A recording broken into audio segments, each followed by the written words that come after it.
a hearing difficulty, Medicalia is here to ease the pain for you. The first and only hearing aid dispensing facility nationwide, where patients can be tested and treated to recover from their hearing loss. Fitted with latest generation equipment, our doctors can provide healthcare assistance for eyes, ears, nose, and throat. Common diseases like glaucoma or diabetic retinopathy can be diagnosed and followed up for fast and correct treatment. Make your appointment with the eye or ear, nose, and throat ENT specialist today to relieve any pain you might be feeling, as consultants are available daily. Contact us for more information. Visit us at Tropic Shopping Center near Senegambia from 9 a.m. to 11 p.m. every day of the week, or call us on 503-4411 or 7767123. Medicalia, premium care, personal touch.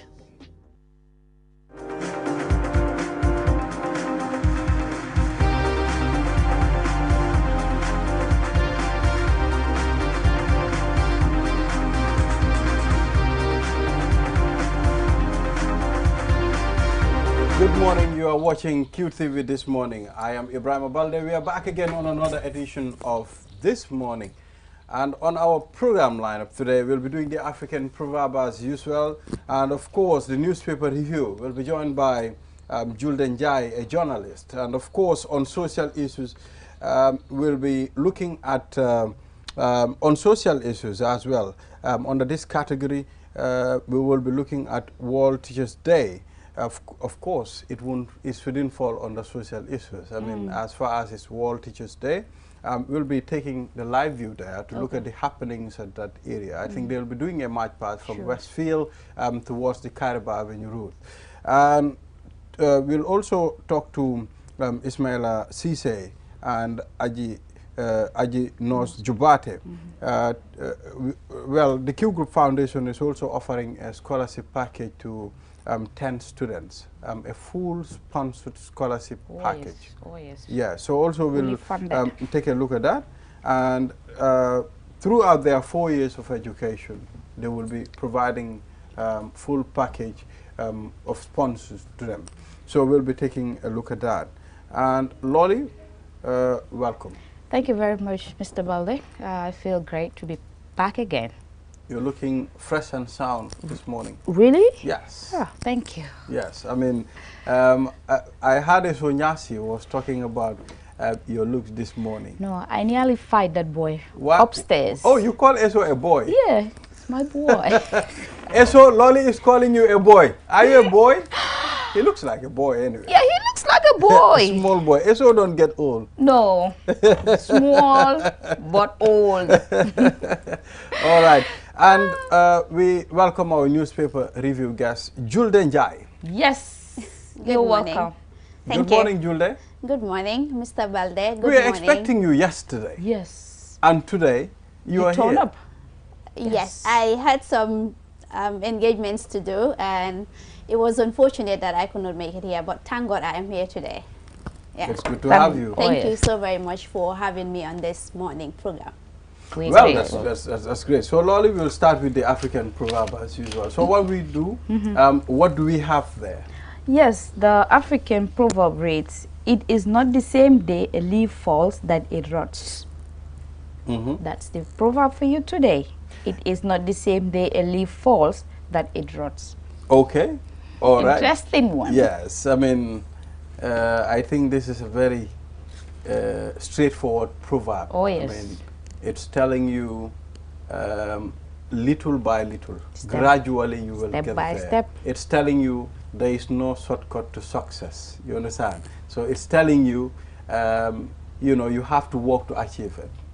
The wealth that you worked for, the wealth that you sweat for, I mean, you will obviously value it, and it will come at the right time. So it's important for you to. Small steps matters. A journey of 1,000 miles begins with one step. Oh, yes. Yeah, so I don't know what you think. Yes, as you rightly said, it's the same thing. Nothing comes easy and nothing comes just at once, step by step. Everything in life, it's stages. Because if you look at the proverb itself, a leaf that falls from a tree does not get rot at the same day. as the Mandinkas will say, abitala le five fasa, aina toli, aina blabong, ani bongwe. You understand? So that there are procedures or processes involved in it. So anything in life is processes and it's steps. You cannot just jump and achieve everything today. You understand? And you see, the saying also goes, you rush, you miss, you become a loser, and the world has nothing to do with losers. So in anything we want to do, in anything we want to achieve, we must take our time. We must look out for means or ways of doing it, not just to wake up and say, I want $1 million, I must get it today. In what conditions, in what ways are you going to get that $1 million?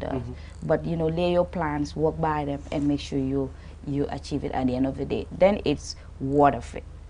So it's very painful, Julde, to be patient. I mean, sometimes patience, at times it's difficult to wait, especially if you are hungry for success, if you are hungry to make change, if you are hungry to achieve that thing, if you don't want a person to achieve it before you. It's difficult to be patient. What do you make of this proverb? Yeah, like you said, patience is a virtue. Not a lot of people has it. It's a special quality of its own. It's given to special people, I always say. People always tend to say, okay, Balde is having this, why am I not having this? Balde is doing A, B, and C, or Balde is in this position, why am I not in this position? But do you know what Balde, is going through? Maybe he's burning the midnight candle. Maybe he's not even sleeping. Maybe he's not having time with his family. Maybe he's doing A, B, C, and D whilst you're asleep. So, I mean, all these things comes with patience. That is why it's very important not to rush. If you rush, you always miss. It's very important for one to really take your time, craft your art, perfect it, and also be out there. A lot of things, what happen to these young people is they're always, in haste to be successful or to have those big titles that the person is this and that. And at the end of the day, they fall because they didn't really take their time to actually craft their art, to perfect it. That is why it's very important to take your time. Oftentimes, local languages, like in Pular, she did mention in Mandinka, but Fulars will say, "Mbod di sai mbod di mau nirek kusud indi." So sud akiren di mau nata. So it's very important. So it's very important to pure Fular, right? Yeah. So it's very important to actually lower yourself down, low profile, do what you're supposed to do it on time, do it rightly, and then you will be successful. And once you're up there, it's very difficult to come down the ladder. But once you've rushed it, once you're there, it's very easy for you to fall down. So I think it's very important. Okay, all right. As much as you want to take your time, you want to be patient, I mean, sometimes there are success killers. People that kill your success while you are waiting. I mean, you want to go up the ladder, but you're doing it step by step. Sometimes someone will flip off the ladder and you go down. So sometimes it makes people to lose patience. It makes people not to take their time to achieve what they want to achieve.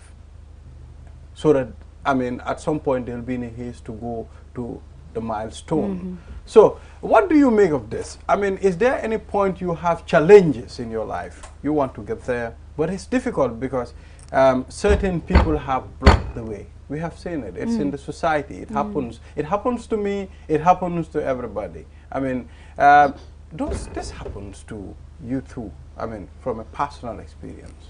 Yeah, it happens a lot to me. Sometimes from family members, sometimes from friends, sometimes from people who are very close to me. So I can say that it's natural, but this is what really make me who I am today. Those, stumbling blocks are what really built me up to be a better person, to be a better version of myself. Because we grow by, disappointments, we grow in pains, we don't grow in joy. When you enjoy, you don't easily grow. But when you experience hardship in life, that is when you really buckle up, and that is when you really try so hard to make it. Because at that point in time, you're trying to prove to everybody that it is worth it. My success is worth it, my life is worth it, and everything that I am doing is worth it. So it's difficult from personal view. I had a lot of challenges, growing up from a very large family. family of 7 and we are all girls, you could imagine it's not really easy. And somebody who is really striving by all means to make sure that, you know, I am up there. And we live in a society whereas, you know, it's always male, especially in this journalism field of ours. It's male dominated. So if you're a woman and you're striving to be up there, it's always difficult. I personally had, you know, moments where I was like, okay, this field is not really for me. Okay, it's true that, you know, it's male dominated. It's true that, you know, I cannot make it. But I, you know, wake myself up at night and sit, I'll be like, okay, I'll be thinking to myself, you know, if this field is not for me, who it is then? If it is for men, what do they have that I do not have? What qualities do they possess? Or what are some of the things that they are doing that I am supposed to do to be up there? So all these things are things that really help to build me up. But at some point, people are like, no, you cannot do it. I am your son sabo, but you jigin, you know, dokumunadem, you cannot do it. You know, you are a mother, you are a wife. So I mean, she will eventually fail. So these are the things I hear often. People say she will not be there. But the best thing that you can do for yourself is to prove everybody else wrong. That look, it is possible and I can do it. So that is what I am always trying to do. I'm not perfect, but always I try to improve myself. I try to be a better version of myself, and I think that is what should everybody else should do. It's difficult, like everybody else has their own story, everybody else has their own challenges, but once you're up there, once you discover who you are, it's very, very easy to actually maneuver, to actually know how to go about the rough, the bumpy roads, the difficult times, the pains and all that, because these are the moments that make you who you really are, and these are the moments that absolutely you to be a better I think version of yourself. that's a wise one there. Oh yes, that was very well said, and it is indeed important because in this field of ours, really need to be courageous, and you really need to be strong-headed. Yes. To actually, you know, get all these things together to move on, because you have a lot of things come on your way, and if you're not strong-headed, you'll quit easily. Yes. And that has been happening to both of us. You know, I also have my own part of the story, but alhamdulillah, I've been strong-headed. I've been, you know, pulling strongly, making sure that I reached to where I am today. And with support of family, with support of few that really believed in me, really make it possible.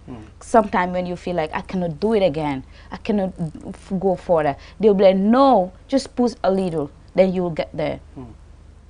So it is indeed important to know what you want and what you can really achieve in life. If you want to be successful, you must have to, you know, think out of the box. Now, anything could come my way, but what if it comes my way? How do I tackle it to make sure that I pass that stage? So these are things that we put into consideration, and we also associate ourselves with positive-minded people who, you know, will always advise you on the path that you're taking, not the negative vibes. You have a lot of comments coming from here and there, but you make the best out of the rest to make sure you get to where you want to. Because we have role models that we also look up to. We've seen people who struggle from scratch to something. And if they tell you their story, you get inspired. So we listen to those stories. We watch things, we watch movies, we've watched series, we've read books, you know, where people have really struggled, but today they've become presidents. You know, I will take this as a sample. I was talking to Mohamed Jah, my chairman, in his office the other day. Mohamed said to me, Balde, I mean, if people see me, they think, I mean, everything it's okay like with you. This, I mean, he said, if I tell you my jar, I mean, you are not going to be. And he told me how he started from scratch. I was like, wow, Mohamed, come on, you were inspired. You're just fooling me. Come on, how can this happen? Exactly. And it's real. It's I mean, real. he told me his struggles. I mean, he said it was very difficult. Yeah. If I tell you a guy who employs more than 2,000 people now struggles to get a $50 before those days for fares. I mean, you wouldn't believe that. You know, so we are talking about him now being one of the most successful businessmen in this country. Yeah, so it's like if you try and fall, pick up yourself it's not the and end try of again. everything. Exactly. You know, life, that's not the sometimes end of it. we all have this moment in life whereby you are down at some point, you don't have the confidence to pick up yourself again, you know, but still you need to try and and do something, because this is your life. It's not anybody's life. You know, I tell my brothers all the time, look, I mean, we are all here together, but each person, you have your life. You have to make sure you plan your life. You have to make sure, I mean, tomorrow, it's only you. Yeah. So try and be there, even if you're not 100% successful, but at least try and be there, you know. So it's important. Thank you very much. Viewers, this is the African proverb for you. So we'll take a short break after the break. I don't know why this thing doesn't fit in my ears. Like I mean, mine I'm told too, my ears are very small. Like mine too gets Yes, falling this out. program is sponsored by Opticalia Gambia. They are located at the Tropic Shopping Center in Senegambia. For all your ears, eyes, nose, and throat. They are specialists. Visit our ENT specialists. They will be able to help you with anything that you want. They focus on different lenses to bifocal, any type of lens you want. Go visit them at the Senegambia Tropic Shopping Center building. We'll take a short break. After the break, the newspaper review. We'll be back.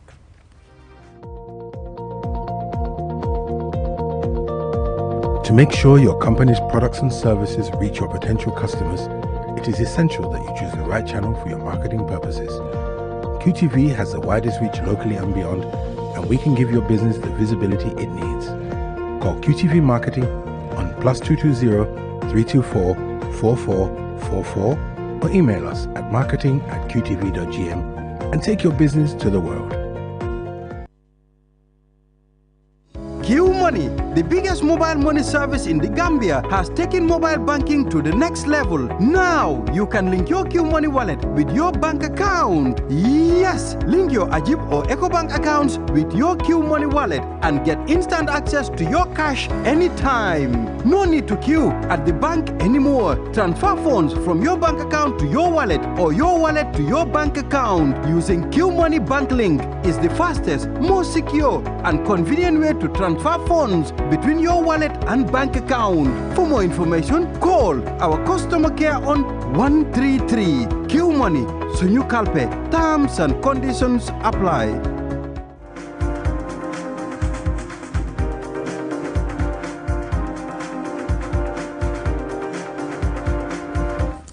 We're back from the break. You are watching QTV this morning. I am Ibrahim Abalde. And the program is sponsored by Opticalia. They are located at the shopping center, the Tropic Shopping Center in Senegambia. So now we'll go straight to the newspaper review. Like we mentioned in the beginning, we have Jules Denjai. She will be our newspaper review guest today. So, Lolly. Yes, I have the FOIA with me, and on the front page, it reads, Auditor General disclosed irregularities in government's 2019 financial statements. No existing policy governing parallel markets, says Finance Minister. Barrow discusses plans of implementing TRRC's recommendations with transitional justice experts. NDMA explains why flood victims were asked to leave Friendship Hostel. Government yet come up with measures on bamboo forest. It's bulldozing. Those are the headlines on the FOIA. Those are the headlines, and you know, we'll just try to mention police officers testify in Bob Ketter's ex-wife manslaughter trial. I mean, we are not going to focus on what happened. Exactly. We are not going to focus on Bob Keita. We are not going to focus on Seyna Mumbai. But it is important for us to focus on the way people handle things in this country.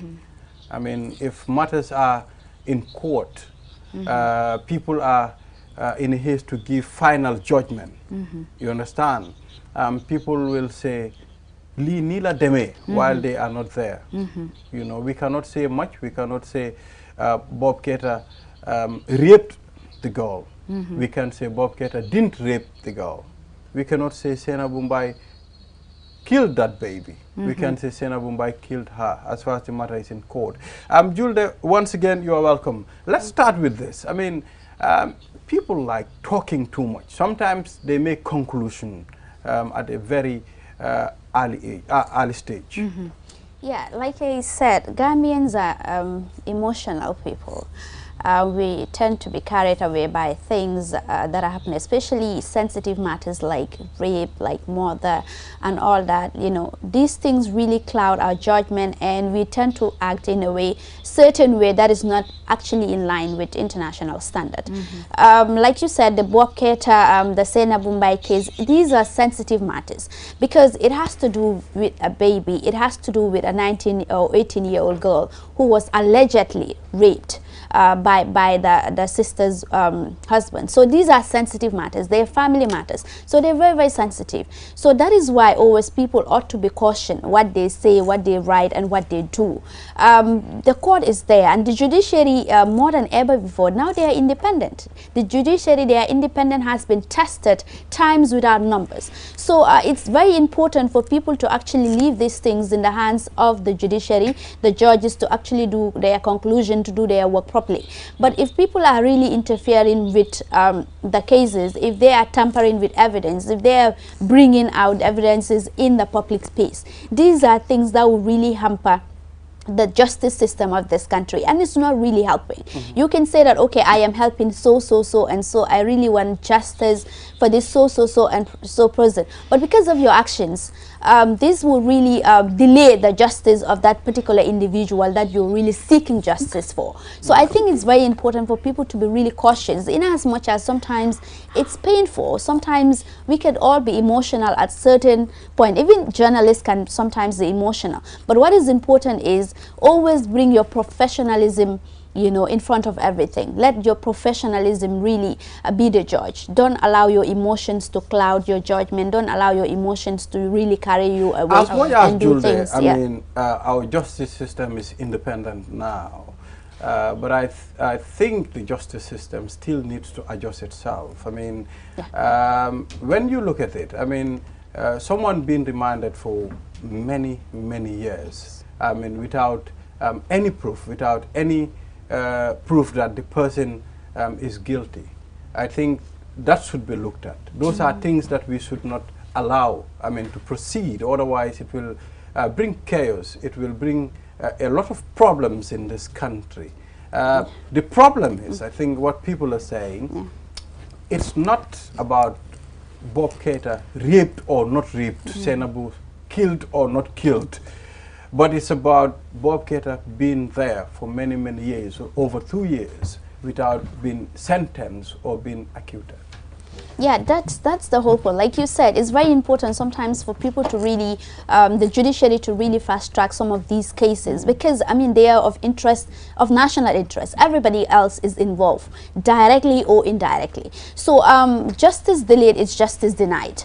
At some point, like you said, people will be there for years and then justice will not be given to them. And this thing is really infringing on their rights, and it's not healthy for democracy. So I think it's very important, Balda, like you said, for the judiciary also to step up, like capacity buildings and all that. They are needed in the government, in all sectors of the government. The National Assembly also ought to raise some of these issues to the government, to the ministers, to the to everybody that is really concerned, for them to know that these things should not be taken for granted. You cannot accuse someone of something as serious as murder or rape or any other crime, and then the person will rot in jail for so many years without justice. Exactly. So I mean, it's really infringing on their right, and it's a threat to democracy. Well, I can remember there was a National Assembly member who raised this in one of their sittings. Not long ago. There's a young guy that stayed in Mile 2 remand wing for over 14 years and without being given judgment. I mean, the justice system is very slow. I think they should do their work. The courts should do their work. You know, it's slow. They should do certain things to free certain people, or let them give them their sentence. And I think one of the things that they're doing is the security sector reform. And, you know, part of the reform, I think these are processes that they should really look into, and to make sure that it is, you know, looked into closely and make sure something is really done about it. Because as you said, national interest, almost everybody is affected in one way or the other. And it's not good for us, you know, for a country, you know, people linger in cells for many years or months without anything done about it. It's really not. I think government, the security sectoral reforms should really be looked into, and they should act quickly as possible. Many people, many critics of the government are saying that the security sector reform, it's a failed one. I mean, it's something that will never come to pass. So because if you look at the security forces, a lot of things that are happening in the country, and of course recently all the protests of the things that the security are alleged to have done, it's really questioning all the security sector reform process. So that is why it's very important. It's just not about talking, but it's about implementation, which I think is a very big problem in this country. We have very good policies, we have very good programs, but implementation is always lacking. And I think that is the same thing that really applies to the judiciary as well. They're complaining personal, but of recent we've seen that so many people are called to bar. We've seen so many Gambian lawyers. Before you said, okay, during Jammeh's days, most of these judges are actually foreign nationals, but now most of these people in the judiciary are Gambians. So I mean, that will say a lot about Gambia's judicial system. So they really need to boost themselves in terms of personnel, in terms of capacity, in terms of the way they handle matters, because I mean, it's not really healthy. So many people are in Mile 2, and many people are saying that they're not even supposed to be there. Exactly. The Mile 2 people are saying it's jam-packed. So, I mean, all these things is not healthy. It's infringing on the rights of the inmates. I think that's what I'm talking about. It's about being jam-packed. I mean, when you look at the situation there, our colleague was there, Ansumana Eso Nyasi. He visited the Mile 2 Central Prison. Well, I mean, the story wasn't looking good. I mean, the place wasn't looking good. I mean, it's full to capacity. So I think something should be done. Even the report that you were talking about the NAMS visiting, because it was part of a committee meeting that they had to visit the prisons or stations across the country. And it was through that visit that they came to find out about the conditions of the prison. Even the condition itself, it's not up to standard. These are some of the things that they should look into, because you have people there and they are still, they are human beings and they have human rights as well. So their rights to, good condition, good living condition, it's also should be looked into, because you might be violating one or two rights, So I think we have a lot of things to do, and my boss will always say, Mr. Adi, if we are serious as a nation, we should really push hard. Exactly. Yeah. So. Exactly. Now, we will come back to the newspaper review, as we have a lot of stories to work on today, yes, to deal with, yes. So now I'm told we should connect to the Q Group's sponsorship package. That's the scholarship they are offering to 10 students. And of course, it's a four-year scholarship. What we'll do, we'll take a look at the happenings and we'll be back. A few months ago, in February, we were here to award the first batch of scholarships to 10 UTG students under the Q Group Foundation MOPSI Scholarship Program that was launched way back in 2021, October 2021. Today, we are very pleased and proud, yet at the same time humbled, to be here once again, this time to award a second batch of 10 scholarships to make it a total of 20 under this program since October 2021. Alhamdulillah, Q Group is a common name in the Gambia, and more people are becoming aware of the work we do as a group through the Q Group Foundation, which is the philanthropic arm of the Q Group of companies, through which we streamline our initiatives and interventions with the aim of contributing to national development. Our philosophy is PRIDE, which stands for productivity, responsibility, innovation, discipline, and efficiency. So this program demonstrates the responsibility that we have taken upon ourselves within our society. We set standards, we innovate, and we motivate for others to follow, as Ami Sise and her team would say. Since our inception in 2016, we have been supporting initiatives focused on sustainable development in the areas of education, health, youth, and community development. The Q Group's partnership with MOPSI is not a new one, and it goes way back to 2010 when QCell was launched. However, in 2018, the relationship was formalized through an MOU between the Q Group Foundation and MOPSI to establish a cooperative relationship between our institutions and to promote partnership based on active dialogue and interaction in the development of education.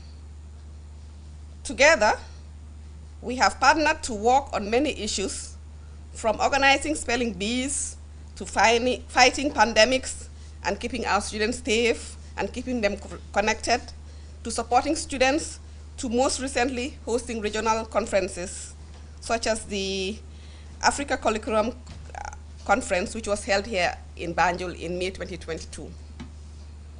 We and MOPSI are indeed true partners.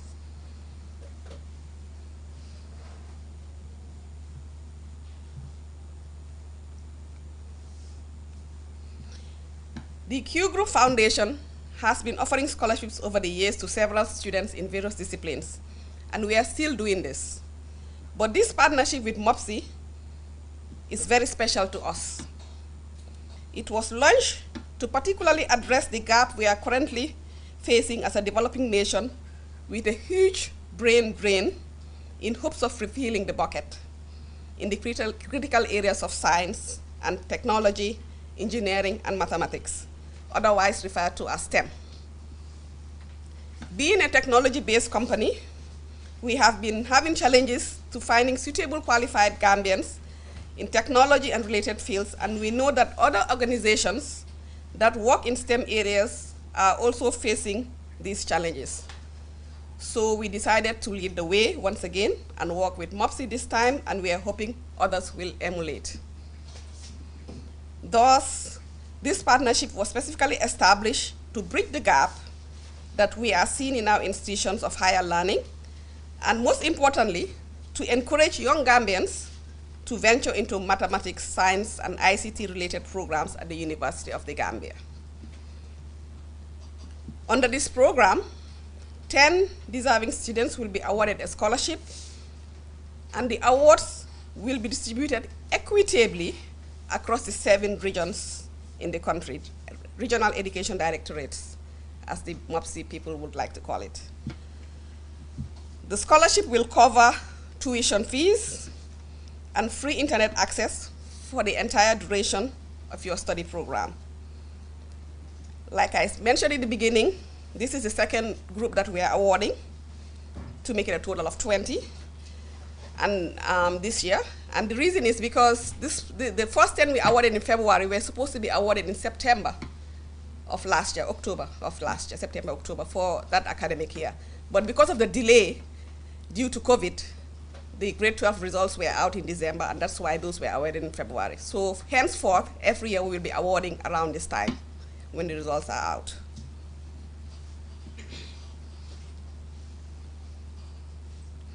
Our program is unique in that it is not only merit-based, but it's also need-based.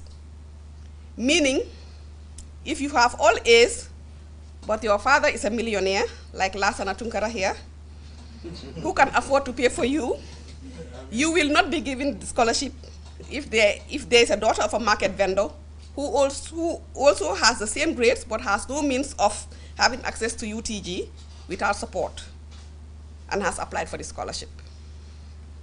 I think this is a very, very important criteria. So we are trying to support those who are underprivileged, and they are working hard to make it in life.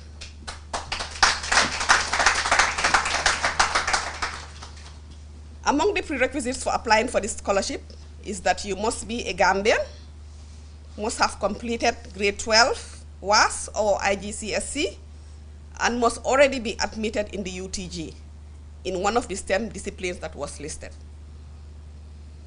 A committee with representation from both MOPSI and Q Group Foundation was established to carefully review the applications. This time, we received 139 applications from across the country within a span of 10 days. And each and every application was carefully reviewed by the group. And out of the review, we shortlisted 19 students who were called for an interview. At the beginning, I mentioned that we are trying to equitably distribute the scholarships. So for inclusion, we made sure that a candidate was selected from each of the regions to make sure that students who come from provincial backgrounds with limited access to educational resources were not disadvantaged. We must say that it has been very challenging and even heartbreaking for the committee, because most of the candidates were very good and demonstrated financial need. But in the end, we had to select only 10. Therefore, the 10 selected candidates in the room here today should be very proud, because you are the crème de la crème.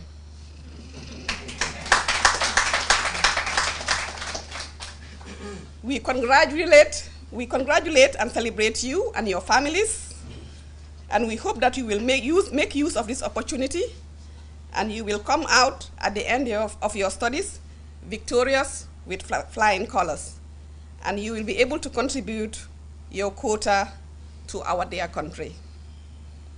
Always remember that there are others wishing for this opportunity, so take your studies seriously, because university is quite different from secondary school, I must say.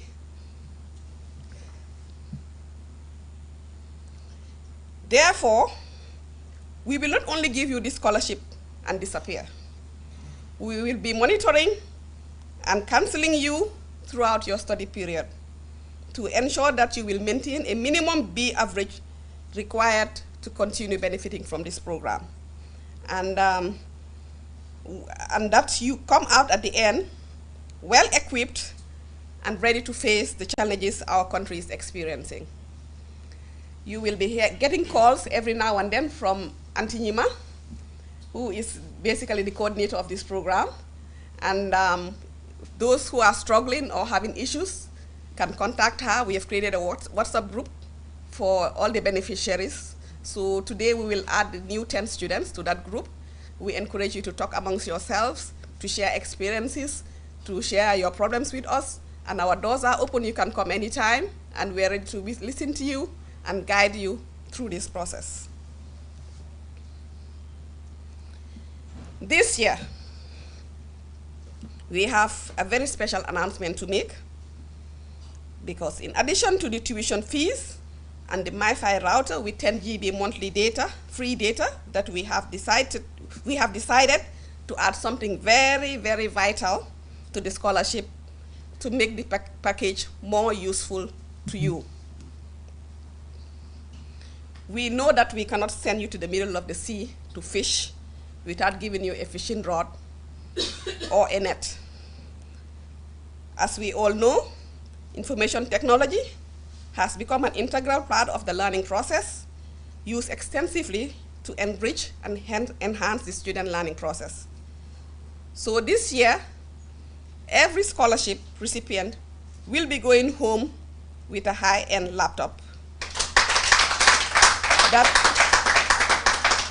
We know this laptop will be very useful to you to enable you to perform well in your studies. I know those who received the scholarship in February are wondering, what about us? Yes, we are also going to give you each a laptop. We advise you all to take great care of your laptops so that it can serve you well throughout your 4-year period. Protect it like a baby and make sure you maintain it well. Keep it under your bed if necessary. Well, I wouldn't say a pillow because of the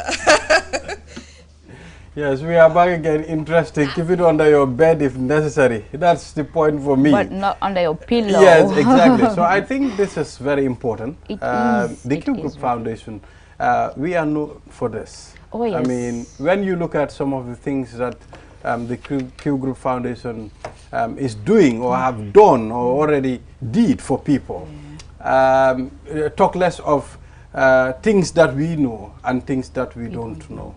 Yeah, so I think it's important. If we are serious to grow as a nation, we have to start investing in our people, the young people. Especially. We don't need to struggle.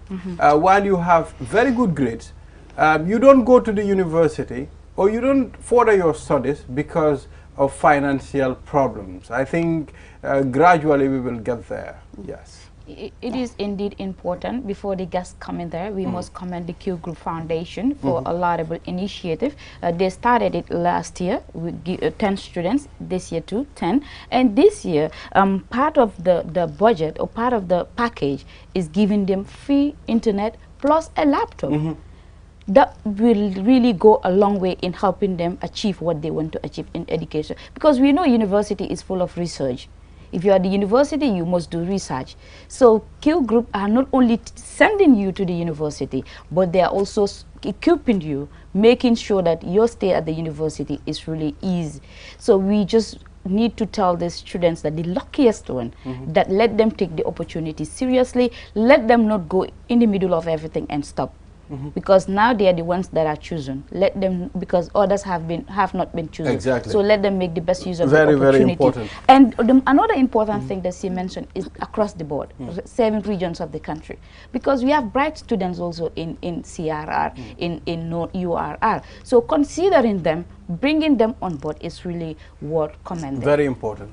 Yes, so Julde, that's the head of the Q Group Foundation there. Madam Chair. Yeah. I'll first start by congratulating the beneficiaries for this. I think is really a life-changing initiative for them.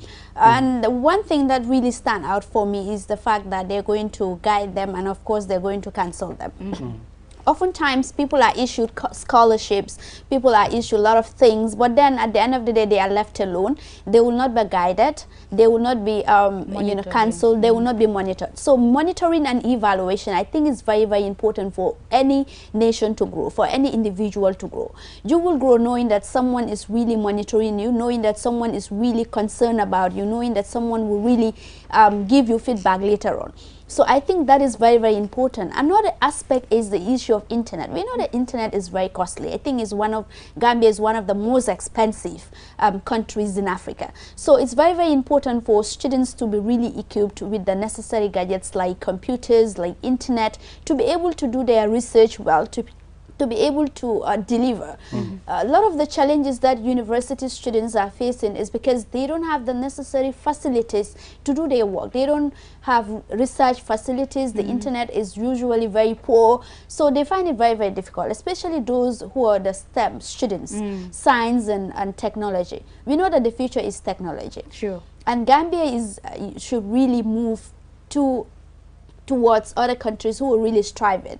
So in order to do that, it's to train students to be able to know these are the things that, it's the future. But if you don't train our young people, our youngsters about the future, it will be very difficult for us to maneuver. That is why we face a lot of these things. That is why we are facing a lot of corruption, scandals and all that. Because of lack of technology, because people are not really digitalizing stuff.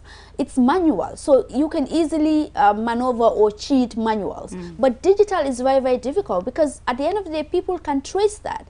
So that is why it's very, very important for the Q Group. They've been doing remarkably well during the Ramadan. I've been following them, the initiative, and of course during the COVID-19 pandemic. Sure. So in every sector of this country, they're really contributing immensely to making sure that they're helping the ordinary Wherever people. you go, you must see the trace of the Q Group Foundation there. Yeah, so it's important. There is more to come, I believe. I mean, I know there is more to come. There are things to be done.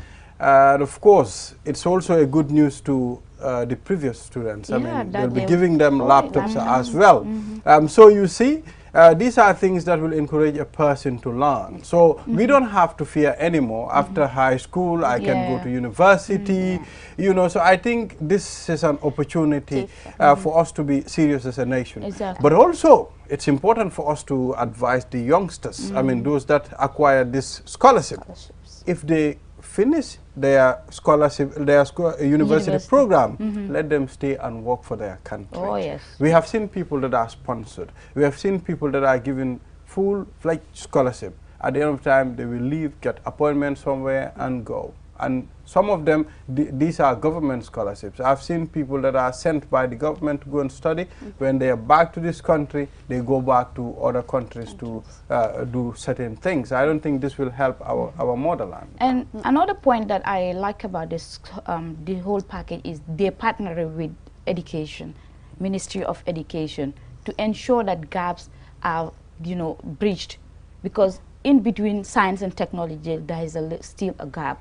You know, most people are not venturing into that. So them partnering with MOPSI, it's really another good thing, because MOPSI, as the umbrella body of our educational sector or institution here, I think they really know some of these gaps, and they can really tap into and tell them this is where we can improve on. So we must commend them once again for this brilliant idea. Exactly, and it's very important. So what we do, let's take a look at the story on the newspaper. Then, you know, I think very soon they'll tell us the time is up. Yeah. But before that, let us try and see. Barrow discusses plans to implementing TRRC recommendations. I mean, well, I mean, it's a good news to the victims. I mean, to the families of the victims. Are you seeing the implementation sooner or later? Let's say it's a 50-50 one. The reason why I said that is because a lot of promises are made. Critics of the Barrow government are saying that, okay, Barrow government, they are always very fond of promising, but delivering is always another issue. Of recent, the people of Birkama are very sad because of their Wi-Fi issue and all that. And of course, the Commission. I mean, the Wi-Fi issue. I mean, the Vice President just clearly said that they abandoned that promise. So how many promises are abandoned during Barrow's government? They are enormous. So if this one is the TRRC recommendation, is a laudable initiative. That is if they're going to implement it, because TRRC, it's very important. It's not just about the victims. It's about everybody. This is about Gambia because it's inclusive.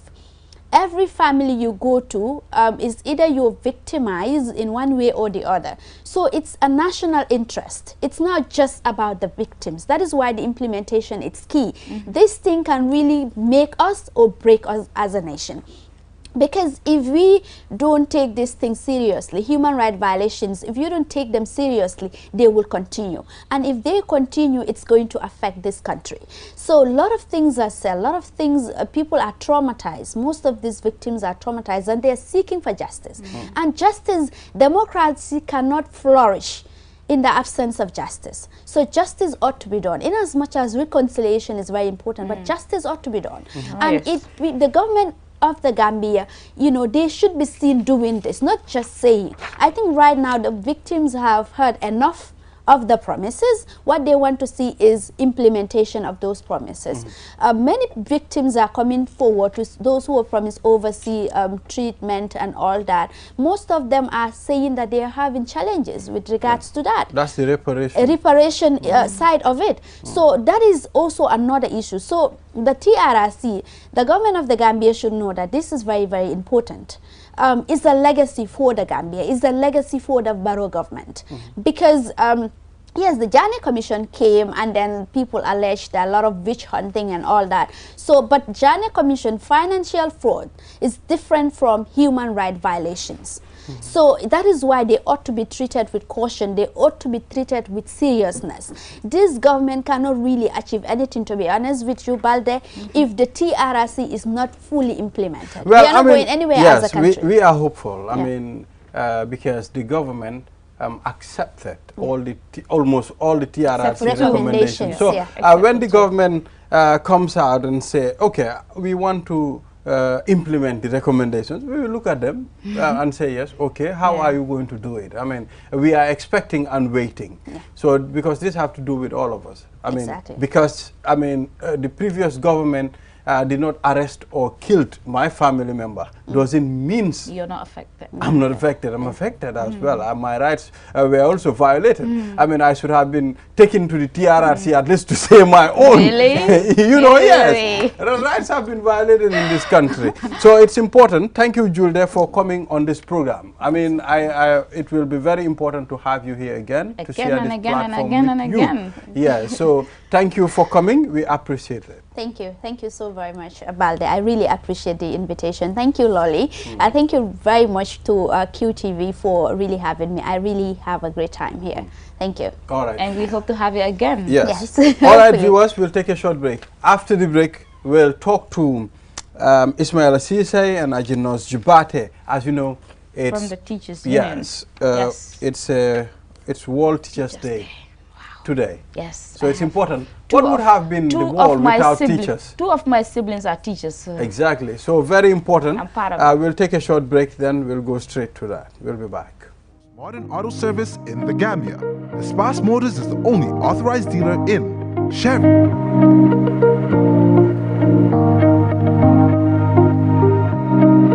Mercedes-Benz trucks, Mercedes-Benz buses, Kia,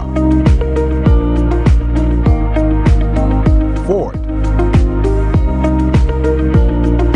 Futon Mini and Midi buses, Futon trucks. At Espas Motors, we have qualified professionals who use modern technology to diagnose and repair all brands of motor vehicles.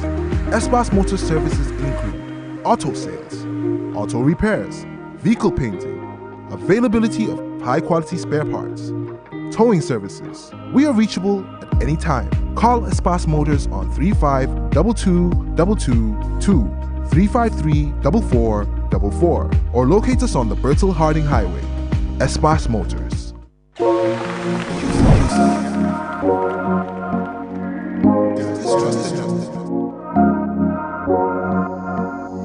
As the fastest growing GSM company in the Gambia, QCell has the widest 4G plus coverage in the country, 3 times faster internet speed than our competitors. So switch now and dial *335# and enjoy what true 4G feels like. QCell, the Gambia's trusted network.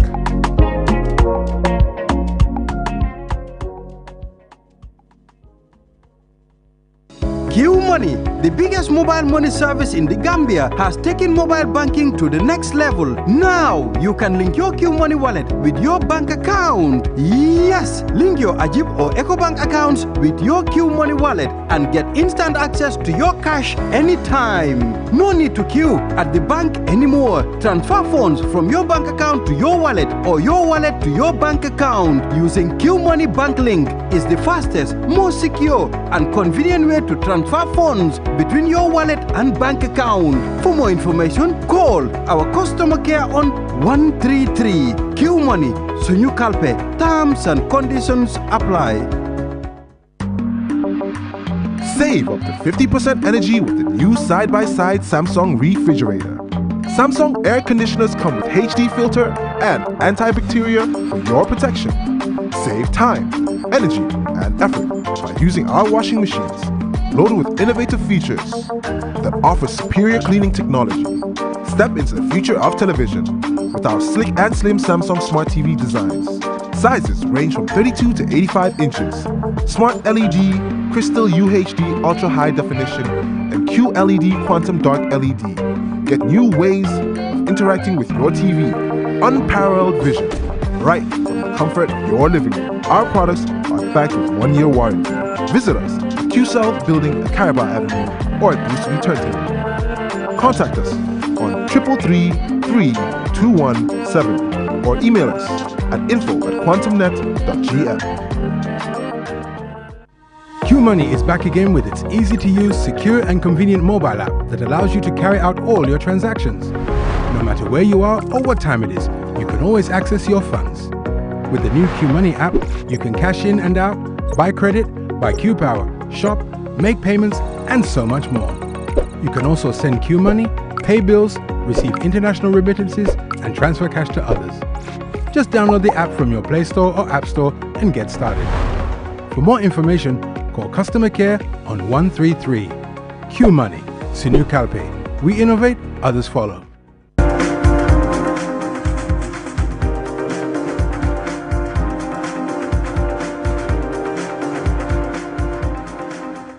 You are watching QTV this morning, and of course the newspaper review, and anything that you miss on this platform, please go to our YouTube channel or our Facebook page. You should be able to, or you can follow the repeat at 12 midnight.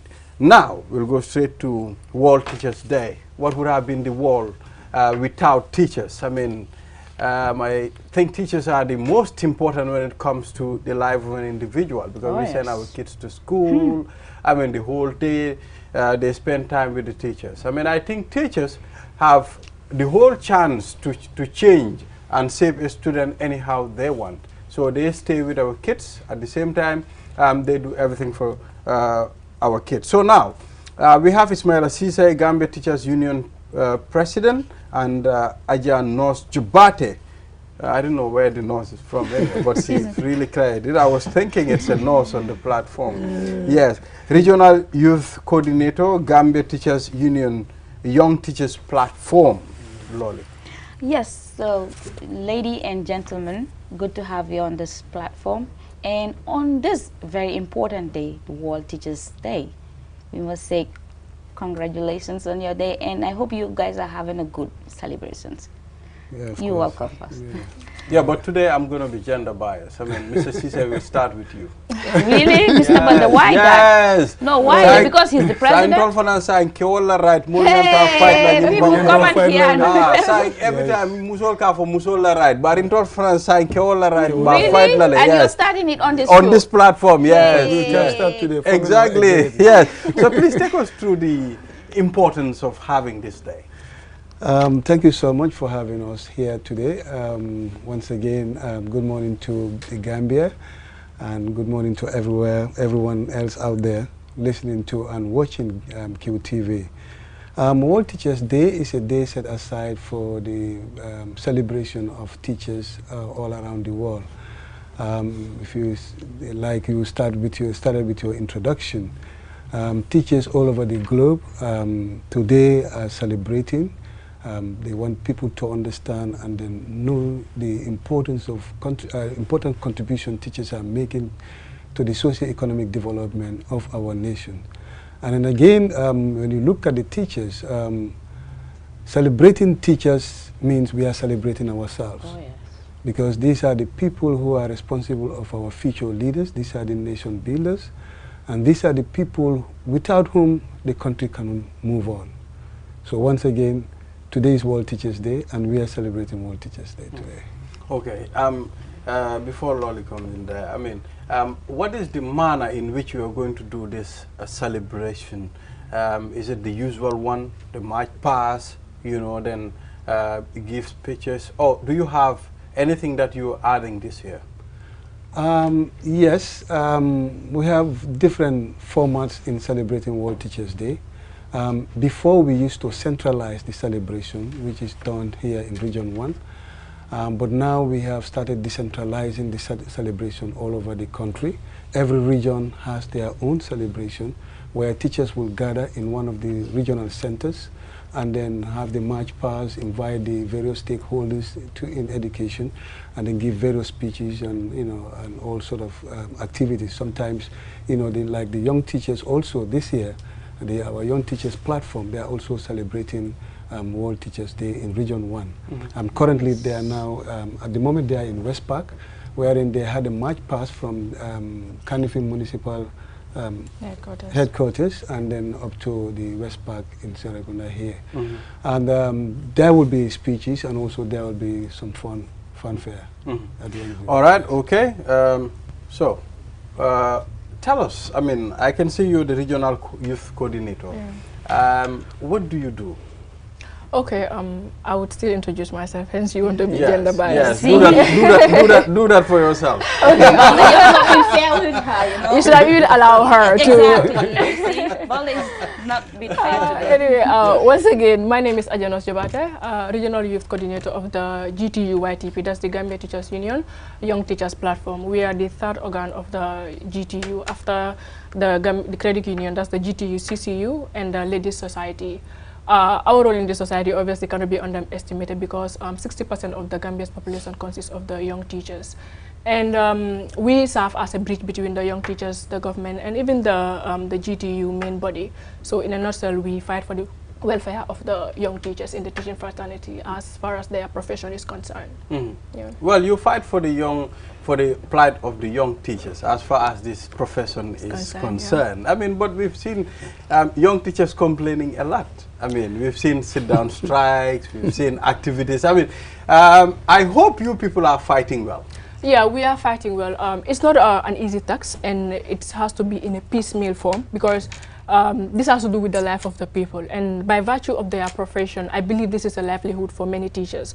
So we are not going to stop here, but what we can do and assure them that we are going to continuously keep on fighting for their needs and what they deserve as far as the profession is concerned. We all know, I said it earlier on, that teaching is obviously, without teachers, obviously there is nothing that there's nothing, absolutely, yeah.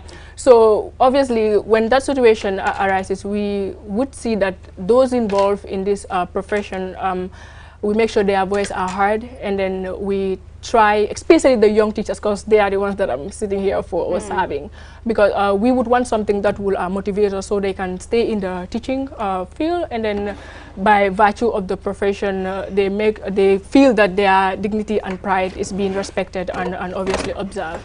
Yeah. So when it comes to the World Teachers Day, I would want to give a little reflection of the World Teachers Day. We would say this 5th October was a proclamation by UNESCO and ILO, that is International Labour Organization, to deem it necessary to identify the effort and recognize and acknowledge the work of teachers all around the world. Exactly. Yeah. That's indeed important. So my first question will be addressed to Mr. Cisse. We understand the theme for this year's celebration is transformation of education begins with teachers. Yeah. What does that mean for the teachers, our educators? Yeah, thank you. If we want to transform education, if we want to change the dynamics in education so that we can achieve the required targets, we have to, everything has to begin with the teachers. Teachers need to be well motivated. Teachers' welfare need to be taken care of. Resources should be provided for teachers so that they can do what is expected of them in the classroom. But in as much as those things are not there, and you want to transform education, you want to go forward, you want to come up with a lot of innovation in education, it will not be possible without the teachers. Teachers, everything begins with teachers. Anything about education begins with teachers for us to achieve our objectives. So teachers they play the pivotal role, and they are central in educational development and advancement in any part of the world. So as a union, what are some of the messages that you're sending across on celebrating this day? Because we know you have a lot of issues at your union level. So today you've been given an opportunity to reflect, to celebrate, to recognize researchers, educators, amongst many things. So what are some of the key messages that you try to send, especially to governments? I'll begin with the executive and that of the legislature. The message we are sending to them is that they need to be, quite robust in the way they deal with issues, especially that has to do with education. Educational funding needs to be increased. What the Gambia is providing or giving is very small as compared to other ECOWAS states, because they are not even getting the ECOWAS benchmark. And then also, they need to understand that the roles and responsibilities of teachers cannot just go alone without the support given to them. If you want them to at least dwell well or to excel well in their responsibilities, you need to provide the necessary support and the necessary resources so that at least teachers can do better. If you can remember when the WAS results were out, the first analysis that was produced by Exams Council, so many people on social media came out to say teachers are not doing well, teachers are not doing this, and there were a lot of blames. Of course, we will take, because we are the ones in charge of those students. But again, when you look at the result, because it was not properly analyzed. So if it goes wrong in education, it's the teachers. if it goes well, it is the people, the executive. One can say the executive, well, yes, they have done well in their education, in educational advancement, but then what we are telling them now is it's high time for them to sit up and adjust themselves, understand that teachers need to be supported, their welfare needs to be taken care of, and then also a better pay. Everything, the underlying word is better pay. They need to provide a better pay for teachers so that they can get the desired results from the classroom. How vibrant is your union?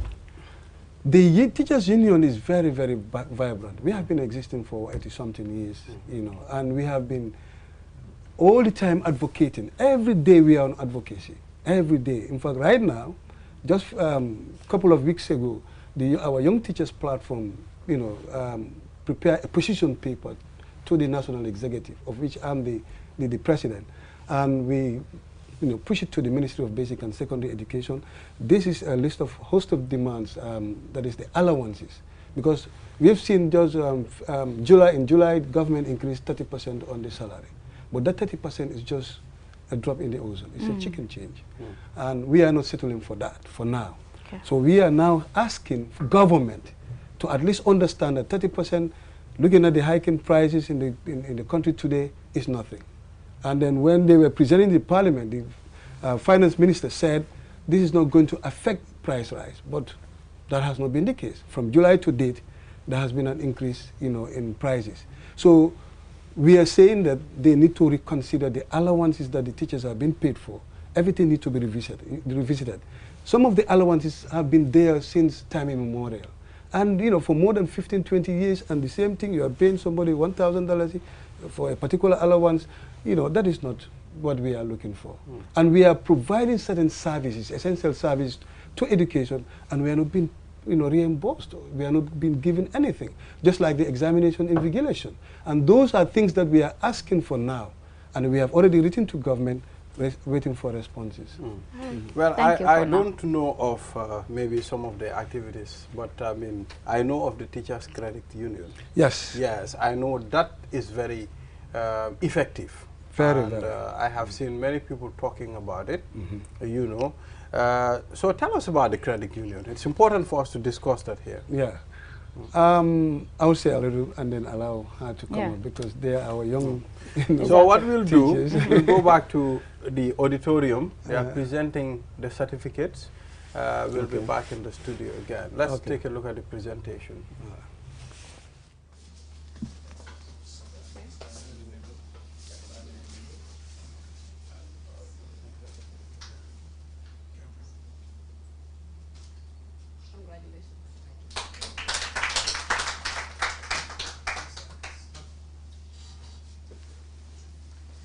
We have Aliu Jau from West Coast, who is also studying computer science.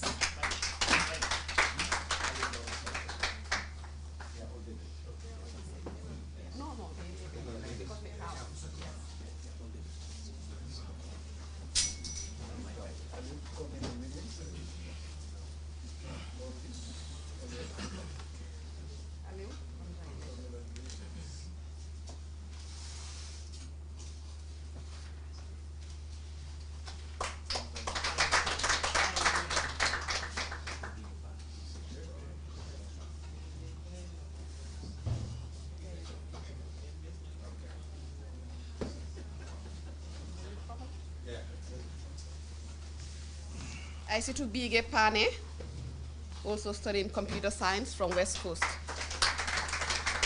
This year again, we have 3 women. We are hoping to grow that number next year to 5.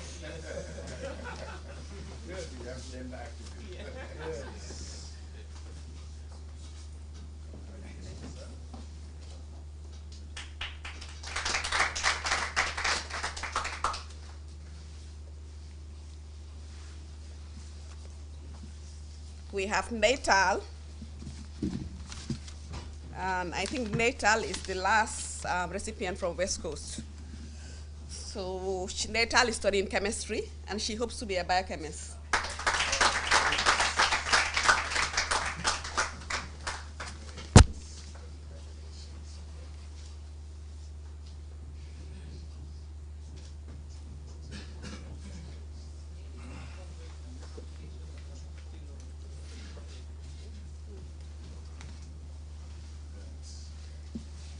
Next, we have Brahma Bob, who's going to study information systems from North Bank.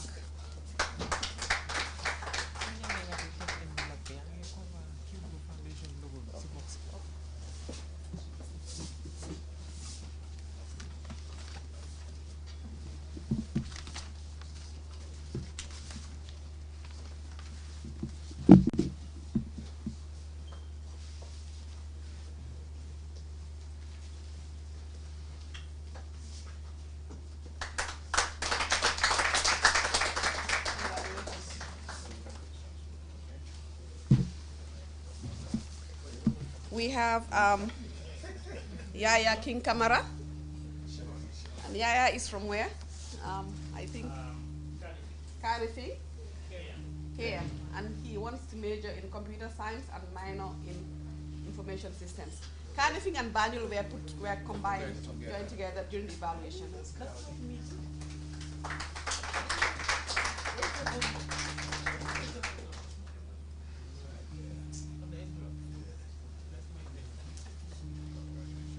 Congratulations. We have Fadu Kebe, also from KMC, Banjul area, studying biology.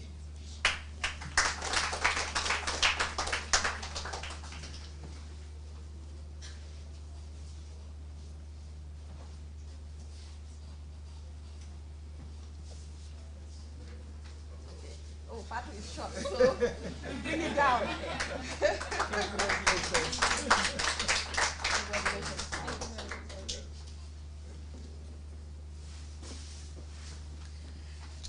We have Abdullah Kambi from Lower River Division, studying mathematics, the mathematician.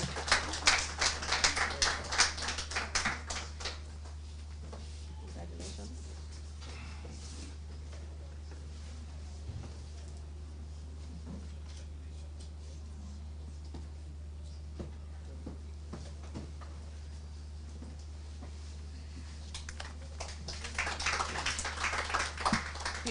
Next, we have Cyber Kamara from CRR, studying information systems.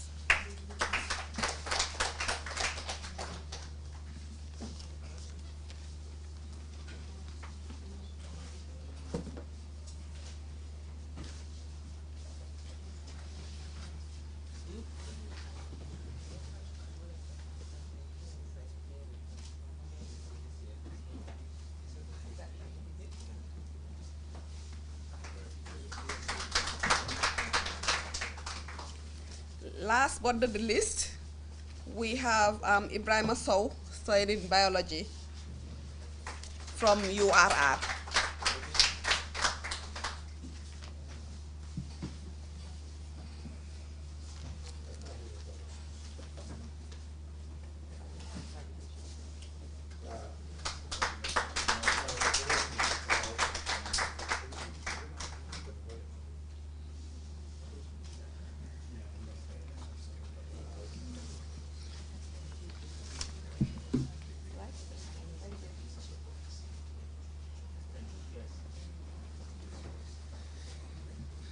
Thank you very much, Ajaratu and PS, for that.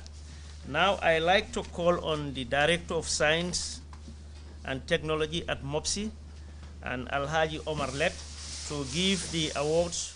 Yes, we are back, and that's the presentation of certificates, MiFi routers. Yes, laptops. Of course, laptops. Oh, yes. And we've seen that, and congratulations to all the parties involved, the Q group and the students as well. And we're talking Teachers Day, and we're talking students here being awarded scholarship. So please take us through. I mean, how do you feel about this? Like I said earlier, this day is really an important day to the teaching fraternity. But what I would honestly really want to throw light on is our activities as young teachers. I believe this is the opportunity that I have to talk to the teachers, especially in the Gambia, or to the global extension. I was really going to ask, because we know we have the teachers union, that's the parent body, and you are now the youngest teachers union. YTP, yeah. Exactly. So do you have your own executive handling your own activities? So I would like you to take us through some of your activities, and when were you established? And what are some of the things that so far you've achieved for your members? For our members, I'm honestly happy that you asked this question, because I think this is the question that many people are, contemplating about, and then what is our role? And they will say we are puppets to the GTU. So I would really want to clear this out here to each and every teacher out there, especially to the young teachers. We had interim members that consists of the chairman, the vice chair, the IPRO, that's the communication officer, and then they see that this thing, the issue of the young teachers do not have to stop at the interim level, but they also need regional coordinators, which I am a regional coordinator of the KM chapter, and then we have Greater Banjul also that has a regional coordinator. He is my counterpart at this platform. After the regional coordinators also have the cluster councillors. The cluster councillors also have school reps, but we still work on the GTU. But we are not puppets to the GTU. Wow. This is what they need to understand. Why am I making emphasis on this? Because majority of questions that come up, or majority of the statements that come up, is they said we are puppets to GTU. We are not. We have our bylaws, we have our policies. They are all drafted from the main union. But we are not, once again, puppets to the GTU. We have gone to the extent of visiting young teachers in their schools, sit with them, talk to them, know the problems that they are facing in the school from their admin down. You understand? So these are all achievements to show that, or signal to send to the teachers that we are ready to come on board and talk to them, find a panacea, find a solution to the problem that is affecting them in their teaching fraternity. Teaching is not an easy job. No. You don't want to be stressed in your class. I mean, that's going to affect and give a bad signal to your students. So I want them to understand, let them read the bylaws, let them read the policies, let them understand the laws governing them. It's really important. You understand? We cannot have policies from the main union to the young teachers, to the YTP, and then we can't even have teachers defend themselves when it comes to their problems. Because you would want to quote from the GEOs, you want to quote from the policies of the main union, you want to quote from the policies of the YTP. And obviously, anywhere you are able to defend yourself, you can have your problems being solved. This is what they need to understand. I want them to read, to understand the laws that are governing them.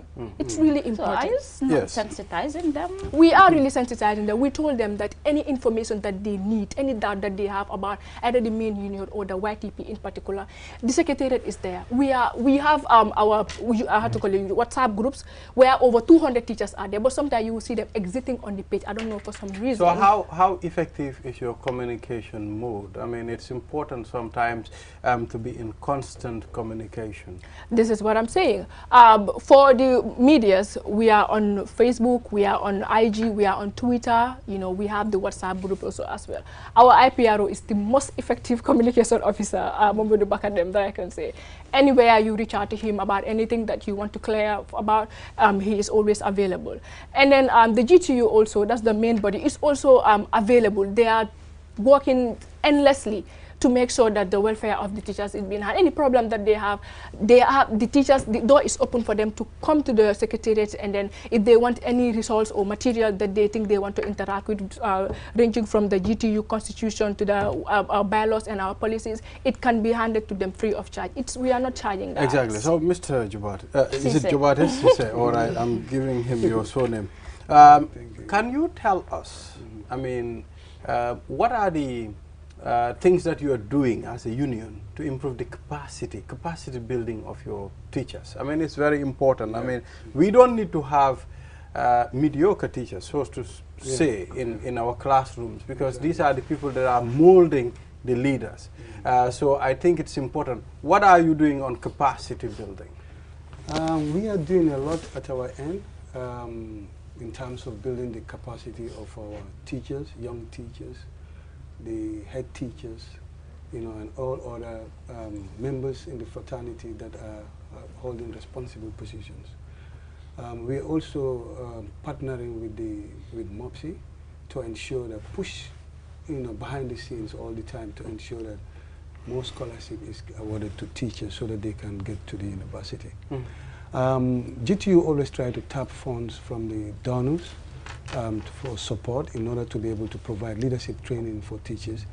We have a program called summer leadership programs for young teachers. And then we also have some trainings that we provide skills. We train them how to build up skills. Even the school children, we train them how to build up skills in order to at least help themselves in many, many areas. One of the examples of the skill building programs that we had for students is the making of sanitary pads, the reusable sanitary pads. We had that program all over the country. So capacity building is something that is high on our agenda. We're pushing so hard, and we sit in most of the committees within the Ministry of Basic and Secondary Education, and that is the essence of advocacy. If you are part of the decision makers, then you can challenge, there you can push, there you can bring your issues on the table for them to understand, because a lot of people don't understand the realities in the system. So it's important for the union to be there. We are in many, many areas. Our hands are into many pies to ensure that the welfare of teachers are. Yes. So finally, I think. But before you go before finally, there is something that I want to draw the attention of both government and well-wishers of teachers all over. That this day, the importance of celebrating this day is to reflect on some of the conditions that teachers are living in. That's where I wanted to come in before he said finally, because we have seen teachers posted to areas, especially the rural Gambia. They will refuse to go because of the conditions there. As a union, are you aware of this? Yeah, we are aware of it. It is the responsibility of government to provide proper housing for teachers in the schools all over the country. Where all the civil servants are not present, even NGOs are not present, teachers are there. So that is why our credit union thought it wise, or the union through the credit union thought it wise to at least provide housing for teachers in Bolibana, one of the farthest schools in the Gambia, that is beyond Koina N over there. So we provide that housing, at least to encourage those teachers to be there and then provide the necessary educational services to the children over there. And then we are doing a lot. The credit union is doing a lot. And then that is through the union. I think I'm afraid. So I'm told it's almost time. Very soon they will cut us off air. So thank you very much, Jobate, for coming, and Mr. Sise. We appreciate this. I think we're going to do this again. I mean, our doors are open. Anytime you want to come on this platform, please contact us. We should be able to facilitate that for you. Well, viewers, thank you very much for watching this edition. Until tomorrow, bye for now.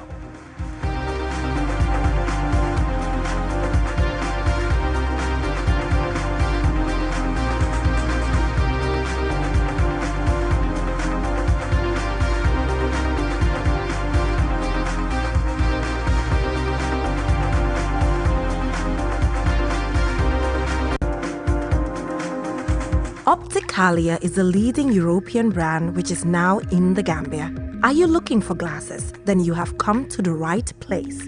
As a first step, we will perform an eye exam to ensure we prescribe the correct lenses for you. After that, you can select a frame of your choice. We have a variety of brands in stock, and you will definitely find yours. You can have the full package of frame plus lenses starting from $990 up to more for the most fashionable options.